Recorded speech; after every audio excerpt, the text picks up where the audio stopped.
Good morning, folks. Shocking galactic physics today. Weather as well. We've got two brightish points of failing sunspot groups on the disk here, so let's start with our star at spaceweathernews.com, and we find the last day. Southern coronal holes, the bright points of those failed active regions, no eruptive behavior. We have about 36 hours to wait for the coronal hole stream from that southern opening, and in the meantime, as forecast, everything is calming and quieting in geospace and the magnetosphere. Top weather story by a mile. Category 3 typhoon about to hit Taiwan.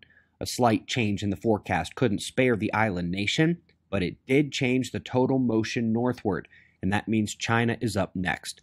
Huge band accumulation before the circulation actually arrives.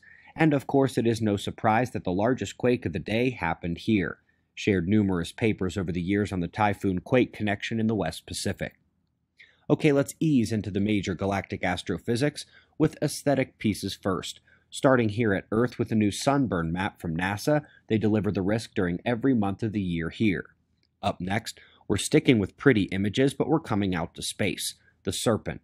After what seemed like a century since the ESO's last real science update, they have used VST to not only resolve the figure in greater detail, but create a 3D map of the region as well. The benefit of using the entire planetary scope resources. Lastly, on the aesthetics front, we're at the galactic level now.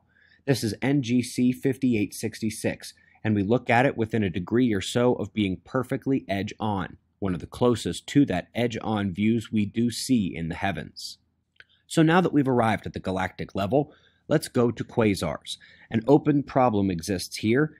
What is up with some that look red and others that look blue? Well, it turns out that the red ones are a trick, the universe Loki impression. The red color is just the dust and gases heating up and re-emitting the light. When the cosmic wind strips the system of its material, a blue quasar is revealed in the middle, and they say that's the case 100% of the time. That then leads into calming and lessens star formation into an older galaxy like ours. We're coming to our own galaxy next and finding a plasma nucleus, mainstream named black hole, with an 8-minute pulse burst pattern. It is between us and the super core of the galaxy, and they say that, more interestingly, is the visual light brightness dips that fluctuate in duration with the pulses. No such activity has ever been seen in any object in the history of science.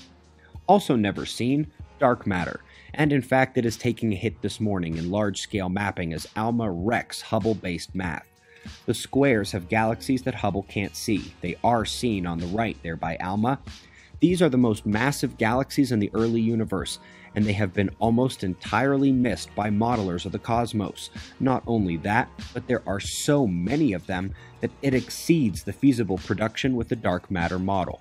Last but not least, a terrific paper on the star-forming regions of galaxies and how they are impossible to model, so we use assumptions. Here we learn how these assumptions hurt the field, and especially with that concept of not modeling reality. That was just one of the points we made in the Plasma Cosmology movie. We hope to get you out some professor responses and a special video here in the next 2 days. We greatly appreciate your support. It's less than a week until the second movie comes out right here on the channel. We've got wind maps and shots of our star to close, and we'll do this all again tomorrow, right here. But right now, it's 5:05 a.m. in the new Valley of the Sun. Eyes open, no fear. Be safe, everyone.